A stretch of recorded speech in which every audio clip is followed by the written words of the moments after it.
already capable pickup had been fitted with a ton of gear for serious off-roading, including an upgraded suspension, 35-inch BF Goodrich mud terrain tires, skid plates, a snorkel and a winch. We were in love.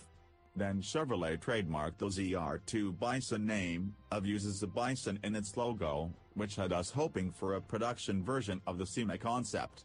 Now, our spy shooters have caught what appears to be a prototype of the Colorado ZR2 Bison Overlander out testing in Michigan. It has a similar grille to the concept, with Chevrolet written across it.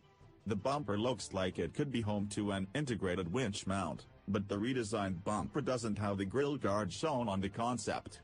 We see the big skid plate up front, and the spare tire mounted underneath in the rear. The snorkel is impossible to miss, mounted on the passenger side A-pillar. While the concept was based on the crew cab version of the ZR2, this prototype sports the extended cab. We're hoping that means the Bison will be available configured either way. The production ZR2 Bison likely won't come equipped with every last feature that the concept showed, but it's likely that many of those emissions would be available through EV.